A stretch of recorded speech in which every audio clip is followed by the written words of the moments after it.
জাতীয় নির্বাচন সামনে রেখে ইসলামী জোট গঠন করতে যাচ্ছে জামায়াত ইসলামী, খেলাফত মজলিস ও নেজাম ইসলাম সহ ৬টি দল। নির্বাচনের রোডম্যাপ ঘোষণা হলে এই জোটের আত্মপ্রকাশ হতে পারে। নেতারা বলছেন, ইসলামপন্থীদের ভোট টানতেই এই জোট। প্রতি আসনেই দেওয়া হবে ভোটের প্রার্থী। ৫ আগস্ট গণ অভ্যুত্থানের পর ইসলামী দলগুলোর মধ্যে এক ধরনের ঐক্য গড়ে উঠেছে। এক দলের অনুষ্ঠানে অংশ নিচ্ছেন অন্য দলের নেতারা। আগামী জাতীয় নির্বাচনের আগে জোট গড়তে যাচ্ছে ইসলামী দলগুলো। জোটে থাকছে জামায়াতে ইসলামী, ইসলামী আন্দোলন বাংলাদেশ, বাংলাদেশ খেলাফত মজলিস, নেজামে ইসলাম, জমিয়াতে উলামায়ে ইসলাম বাংলাদেশ ও খেলাফত মজলিস। এরই মধ্যে কয়েক দফা বৈঠকও হয়েছে দলগুলোর মধ্যে। আমরা একটা বৃহত্তর ইসলামী ঐক্য করতে চাই এবং আমাদের সাথে যে সকল পুরো ইসলাম অর্থাৎ যারা ইসলামকে ভালোবাসে বা ছোট ছোট দল তারাও যদি আসতে চায় তাদেরকে আমরা এই ঐক্যের মধ্যে শরীক করব। আর জামাত ইসলাম যেহেতু ইসলামের নামে কাজ করে, অতএব তাদের সাথে ঐক্য হতে আমাদের কোনো সমস্যা নাই। নাম ঠিক না হলেও প্রতি আসনে জোটের প্রার্থী দেওয়ার পরিকল্পনা করা হয়েছে।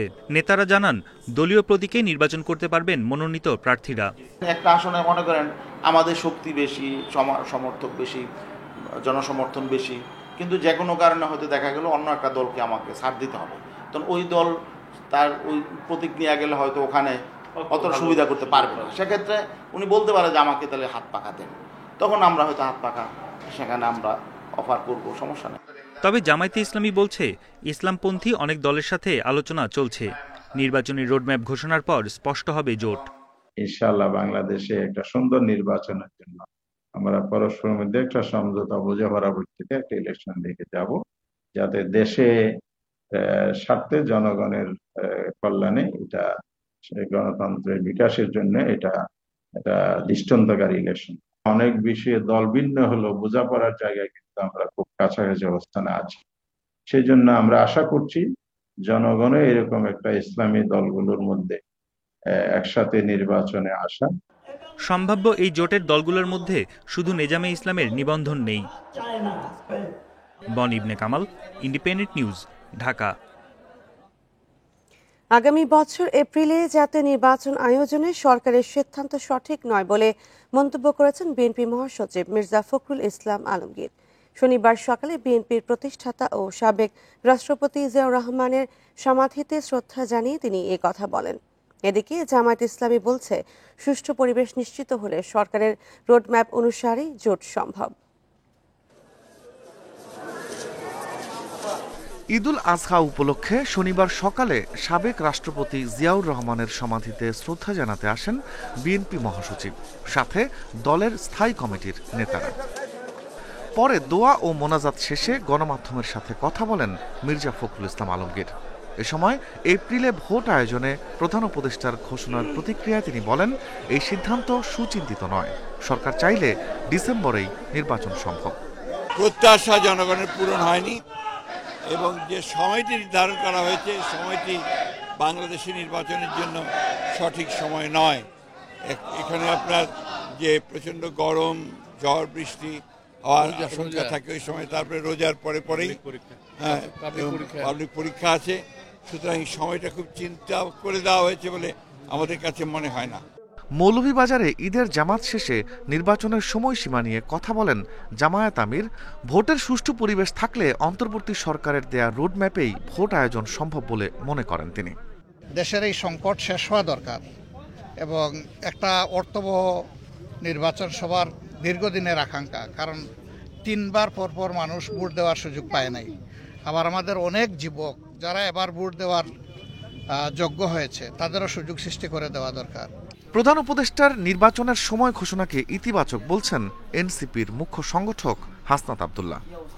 এই ডেট নিয়ে আমরা ডেটকে ইতিবাচকভাবে দেখছি, তবে এই এপ্রিলের পূর্বেই আমাদের জুলাই সনদ এবং আমাদের ঘোষণাপত্র আমাদেরকে অবশ্যই দিতে হবে, লেভেল প্লেইং ফিল্ড নিশ্চিত করতে হবে এবং আমরা সেই জায়গায় আমরা বলেছি যদি এই বিষয়গুলো থাকে তাহলে এপ্রিল ইতিবাচক।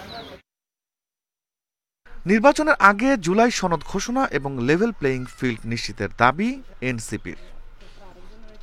Rifat Alam, independent News, Dhaka. BNP chairperson Begum Khaleda Zia বিশ্বাস করেন গণতান্ত্রিক ব্যবস্থা ছাড়া কোনো ব্যবস্থাই রাষ্ট্রের জন্য কার্যকর নয়। শনিবার রাতে বিএনপি চেয়ারপারসনের গুলশানের বাসভবন ফিরোজায় ঈদ শুভেচ্ছা বিনিময় শেষে কথা জানান দলটির মহাসচিব মির্জা ফখরুল ইসলাম আলমগীর। বলেন, কারাগারে থাকায় গত ঈদে খালেদা জিয়ার সাথে দেখা করতে পারেননি নেতাকর্মীরা। এ সময় ঈদের শুভেচ্ছা জানিয়ে বেগম খালেদা জিয়া দেশবাসীর কাছে দোয়া চেয়েছেন বলেও জানিয়েছেন বিএনপি মহাসচিব।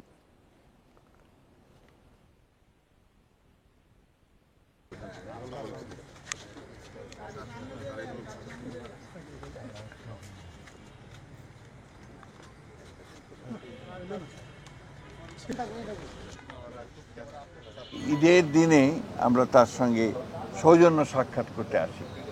এটা আমাদের সকলের জন্য, বিশেষ করে জাতীয় স্থায়ী কমিটির আমরা যারা সদস্য আছি তাদের জন্য এটা আমাদের একটা অত্যন্ত আনন্দের মুহূর্ত, আনন্দের ক্ষণ। তিনি সুস্থ আছেন, ভালো আছেন, আগে ইনশাআল্লাহ ভালো আছেন। প্রধান উপদেষ্টার ঘোষণায় নির্বাচন নিয়ে ধোঁয়াশা কিছুটা কেটেছে বলে মনে করেন রাজনীতিবিদরা। তবে এপ্রিলে নির্বাচন অনুষ্ঠানের বিপক্ষেও মত দিয়েছেন অনেকে। বলেছেন, এ নিয়ে রাজনৈতিক দলগুলোর সঙ্গে আরও আলোচনার প্রয়োজন। সংকট কাটাতে নির্বাচনের সময় পুনর্বিবেচনারও তাগিদ দিয়েছেন কয়েকজন রাজনীতিবিদ। ডিসেম্বর থেকে জুনের মধ্যে হবে নির্বাচন, এমনটাই বলে আসছিলেন প্রধান উপদেষ্টা। কিন্তু ডিসেম্বরের মধ্যে নির্বাচনের দাবি জানিয়েছে বিএনপি সহ বেশ কয়েকটি রাজনৈতিক দল। এর মধ্যে শুক্রবার প্রধান উপদেষ্টা ঘোষণা দেন, এপ্রিলের প্রথমার্ধে যে কোনো দিন হতে পারে জাতীয় নির্বাচন। এ নিয়েও চলছে আলোচনা সমালোচনা। আগামী জাতীয় নির্বাচন 2026 সালের এপ্রিলের প্রথমার্ধের যে কোনো একটি দিনে অনুষ্ঠিত হবে। কয়েকজন রাজনীতিবিদ মন্তব্য করেছেন, রাজনৈতিক দলগুলোর দাবি উপেক্ষা করছেন ডক্টর ইউনূস। এতে নতুন সংকট সৃষ্টির আশঙ্কা করছেন তারা। যেটা দেখার বিষয় সেটা হচ্ছে যে সময়টা যেটা ঘোষণা করা হচ্ছে সেটা সমস্ত দিক থেকে উপযুক্ত কিনা, সেই দিক থেকে আমাদের কাছে এটা উপযুক্ত সময় মনে হয়। এটা হচ্ছে একটা মন্তব্য।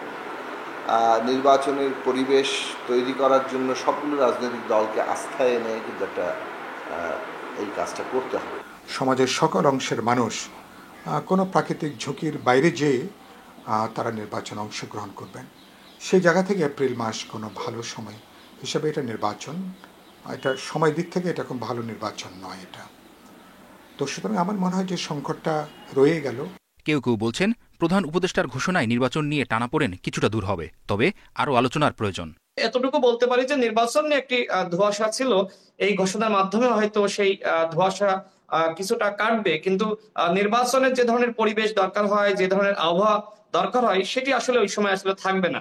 আমরা আশা করব সকলের মত নিয়ে, জনমত নিয়ে তিনি সংস্কার, বিচার এবং বিশেষ করে জুলাই সনদ তৈরি করা, জুলাই ঘোষণাপত্র তৈরি করা, এই কাজগুলো আমরা আশা করছি উনি এর মধ্যে শেষ করতে পারবেন। নির্বাচন প্রশ্নবিদ্ধ হয় এমন কোনো পদক্ষেপ নেওয়া ঠিক হবে না বলে মত দেন রাজনীতিবিদরা। নির্বাচন আয়োজনের জন্য মেহেদী হাসান, ইন্ডিপেন্ডেন্ট নিউজ, ঢাকা। মধুপুরের শালবন ও পঞ্চগড় সীমান্তবর্তী এলাকায় ময়ূর ফিরিয়ে আনা সম্ভব। উপযুক্ত পরিবেশ সৃষ্টি করলে প্রাকৃতিক পরিবেশে আবারও দেখা মিলবে ময়ূরের। বন্যপ্রাণী গবেষকরা বলছেন, নেপাল, ভারত, শ্রীলঙ্কার বনে টিকে থাকলেও শুধু বাংলাদেশেই বিলুপ্ত নীল ময়ূর। তাই ময়ূর রক্ষায় জনসচেতনতার পাশাপাশি দরকার আন্তঃসীমান্ত কর্মকৌশল।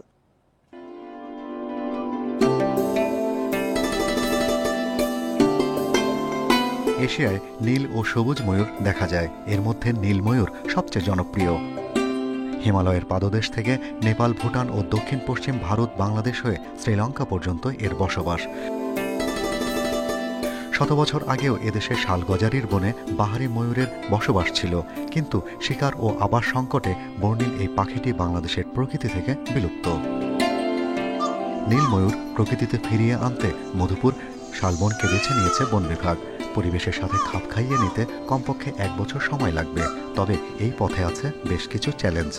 কোনো প্রাণীকে প্রকৃতিতে স্থাপিত করতে চাই বা যেটা হারিয়ে গেছিল তাদেরকে ফিরিয়ে আনতে চাই, তাহলে তার কন্টিনিউয়াস মনিটরিং থাকবে। এর জন্য পৃথিবীর সব দেশেই এটার জন্য আলাদা বন্যপ্রাণী বিভাগ আছে যারা এই কাজগুলোকে করেন, কারণ তাদের নেশা এবং পেশা দুটোই হলো এই কাজ করা। উত্তরের জেলা পঞ্চগড় সীমান্ত ঘেঁষা এলাকায় গেল কয়েক বছর ধরে নীলময়ূরের আনাগোনা চোখে পড়ছে। গবেষকেরা বলছেন, গ্রীষ্মের শুরুতে ভারতের দার্জিলিংয়ের বন থেকে এই ময়ূর আসে। সাধারণ মানুষ আছে, তাদের একটা সচেতনতা একটা বিগ মানে রোল প্লে করতে পারে। তারা যদি ময়ূরকে নিজেদের পাখি আপনভাবে নেয়, তাহলে কিন্তু ওখানে ময়ূরের আমি খুব বেশি সমস্যা দেখি না। এটা হলো নাম্বার 1। নাম্বার 2 হলো আমাদের আরেকটা সাইড, পঞ্চগড়ে যে ময়ূরের আভাস এখন আমরা পাচ্ছি, লাস্ট 4-5 বছরে 2-4টা করে ময়ূর দেখা যাচ্ছে, সেই অঞ্চলকে কেন্দ্র করেও আমরা কিছু ময়ূর ইন্ট্রোডিউস করতে পারি। সীমান্তবর্তী এলাকাগুলোতে যে নদী প্রবাহ, ওই এলাকাগুলোর যে ঘাস বনের চেহারা, পাশাপাশি ওই এলাকাগুলোর যে ভূমিরূপ, তা ময়ূর সহ অন্যান্য বিপন্ন প্রজাতির পাখি সংরক্ষণে গুরুত্বপূর্ণ ভূমিকা পালন করবে। দেশে সবুজ ময়ূরও আছে পার্বত্য চট্টগ্রামের গহীন পাহাড়ি বনে। এই প্রজাতিটির বসবাস মিয়ানমার ও জাভার অরণ্যে, তবে সবুজ ময়ূরও আশঙ্কাজনকভাবে কমে যাচ্ছে। Shahriar Anirban, Independent News, Dhaka. স্বজনহীন বিবর্ণ ঈদ নেই উৎসবের আনন্দের লেশ মাত্র। ভিনদেশে হাসপাতালের 4 দেয়ালের ভেতরে এভাবেই কাটছে জুলাই যোদ্ধাদের দিনগুলো। বুলেটের আঘাতে কেউ হারিয়েছেন চোখের আলো, কারণেই চলার শক্তি। জুলাই অভ্যুত্থানে গুরুতর আহত অন্তত 30 জন কয়েক মাস ধরে থাইল্যান্ডে চিকিৎসাধীন। সুস্থ হয়ে শিগগিরই দেশে ফেরার দিন গুনছেন তারা। জুলাই গণ অভ্যুত্থানের সম্মুখ সারির যোদ্ধা কাজল মিয়া। আগস্টের 5 তারিখে যাত্রাবাড়িতে পুলিশের গুলিতে মাথার খুলি ছিন্ন বিচ্ছিন্ন হয়ে যায়। টানা 15 দিনেরও বেশি অজ্ঞান ছিলেন কাজল। আগারগাঁওয়ের নিউরোসায়েন্স হাসপাতালে 4 মাস চিকিৎসা চলে। স্বাস্থ্যের কিছুটা উন্নতি হলে গত নভেম্বরে সরকারের সহায়তায় নেওয়া হয় থাইল্যান্ডের ভেস্থানি হাসপাতালে। এখন অনেকটা সুস্থ, তবে একা চলতে পারেন না। ঈদের কোনো আনন্দই ছুঁতে পারেনি তাকে। আমি আর কি খুব মিস করছি ভাই আমার গ্রামে, আমার দেশকে। দেশের বাইরে তো ঈদ এর আগে কখনো করি নাই। সব মিলে ভাই মানে মিস করতেছি বাংলাদেশের খুব। একই হাসপাতালে চিকিৎসাধীন জুলাই অভ্যুত্থানের আহত অন্তত 30 যোদ্ধা। তাদেরই একজন উত্তরার 9ম শ্রেণীর শিক্ষার্থী তামিম হাসান রোমান। 18 জুলাই মেরুদণ্ডে গুলিবিদ্ধ রোমানও একা চলাফেরা করতে পারেন না। 6 মাস ধরে দূরদেশের হাসপাতালে 4 দেয়ালে বন্দী অবস্থায় স্বজনহীন কাটছে বিবর্ণ উৎসব। ঈদের সময় অন্যরকম একটা জায়গায় এসে ঈদ করা এবং কেউ কাউরে চিনি না। বুলেটের ক্ষত শুকায়নি এখনো। মা বাবা, স্বজনদের সাথে ফেলে আসা স্মৃতি ঈদের সময় হাসপাতালের বিছানায় তাদের সঙ্গী। দৃষ্টিশক্তি ও চলার ক্ষমতা হারানো এই যোদ্ধাদের স্বজনরাও তাদের পূর্ণ সুস্থতার অপেক্ষায়। আমার কষ্ট, আমার আরো সন্তান আছে দেশে, পরিবার ছাড়া ঈদ এটা মানে খুবই কষ্টের ব্যাপার।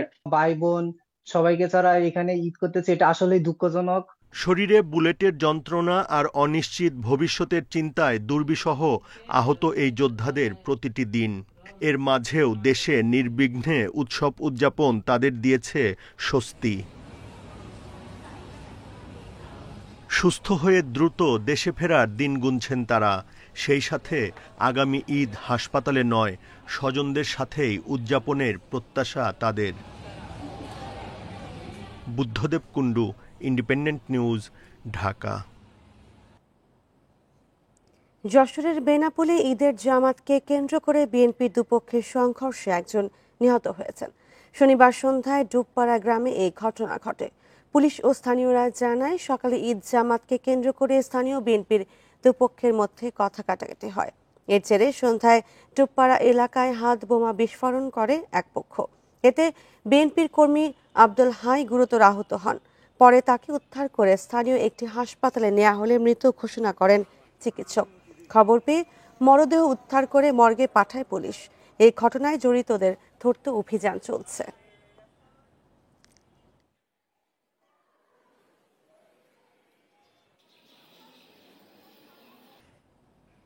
বৃষ্টিতে পাহাড় টিলা ধসের মধ্যেও সিলেটের বিভিন্ন এলাকায় ঝুঁকিপূর্ণভাবে বসবাস করছেন 10,000-এরও বেশি মানুষ।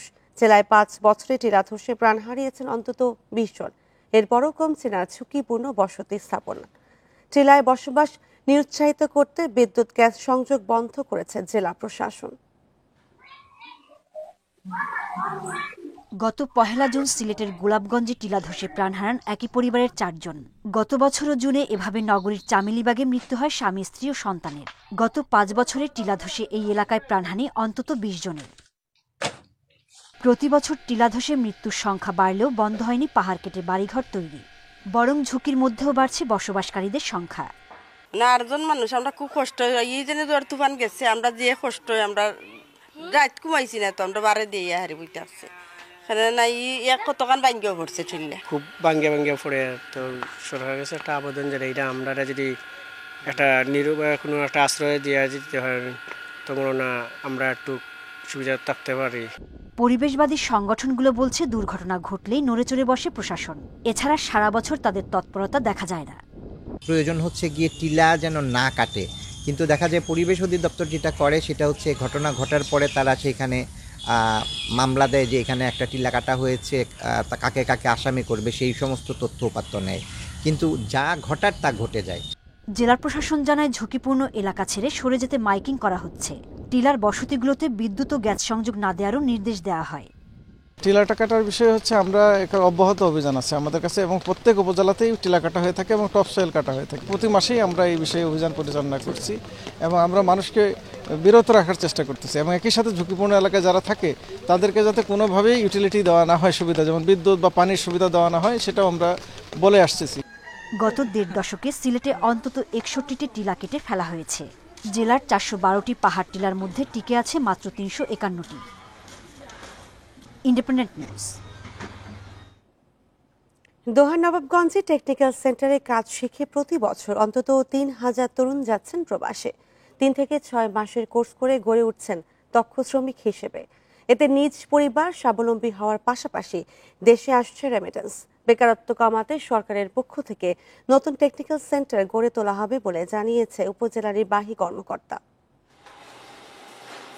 ঢাকার নবাবগঞ্জের আগলা এলাকার যুবক ফাহাদ রানা পরিবারের হাল ধরতে জয়পাড়ার একটি বেসরকারি টেকনিক্যাল ট্রেনিং সেন্টারে ওয়েল্ডিংয়ের কাজ শিখছেন তিনি। বিদেশে গিয়ে ধরতে চান সংসারের হাল। বিদেশে ভালো টাকা পয়সা ইনকাম করতে পারলে ফ্যামিলির জন্য ভালো হবে, নিজে ভালো থাকতে পারবো, দেশের উন্নতি হবে।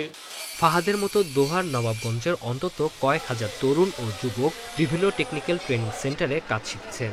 নবাবগঞ্জের পাশাপাশি দোহারের জয়পাড়া, মেঘুলা সহ এলাকায় গড়ে উঠেছে বেসরকারি টেকনিক্যাল ট্রেনিং সেন্টার। 3 থেকে 5 মাসের কোর্সে প্রশিক্ষণ হয়ে উঠছেন দক্ষ শ্রমিক। 6G পর্যন্ত কন্ট্রাক্ট আমার। আমি তারপর কাজ শেখার পরে আমার ওই জায়গায় কাজটা আগায় আসলে তারপরে এখান থেকে আর কি আমি কাজ কমপ্লিট করে চলে যাব। ওয়েল্ডিং এর ডিপার্টমেন্টে যত প্রকারের কাজ আছে সব কাজগুলি শেখানো হয়, যেমন 1G থেকে 6G এবং 10G এবং SS। তরুণ ও যুবকদের দক্ষ করে তুলতে দোহার ও নবাবগঞ্জে প্রায় 35টি বেসরকারি ট্রেনিং সেন্টার গড়ে উঠেছে। হাতে কলমে কাজ শিখে স্বাবলম্বী হচ্ছেন তরুণরা। মাল্টি জব করে ফ্রি ভিসায় যারা কাজ করে এদের প্রায় 2 লাখ 2.5 লাখ টাকাও যারা ভালো দক্ষ ওয়েল্ডার যারা এরা ইনকাম করতে পারে।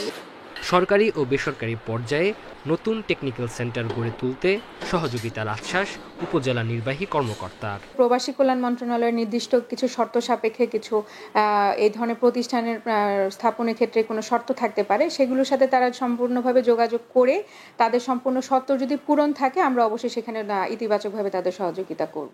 ঢাকার দোহার ও নবাবগঞ্জের ট্রেনিং সেন্টারে 4টি ব্যাচে বছরে প্রায় 5000 যুবক ওয়েল্ডিংয়ের কাজ শিখে মধ্যপ্রাচ্য, ইউরোপ ও জাপান সহ বিভিন্ন দেশে যাচ্ছেন।